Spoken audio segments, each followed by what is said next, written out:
வன்னி மரத்தடி வருவதும் யாரு? வந்திடும் பொருளை சொல்லுவதாரு?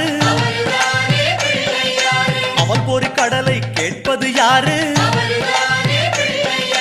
நிதிமதி நிம்மதி தருவது யாரு? எருக்கம் மாலை கேட்பது யாரு? பிணக்கம் நீக்கும் சாமியும் யாரு? முன்வினை அறுக்கும் மூத்தவன் யாரு? அவரும் வாழ்வது எங்க?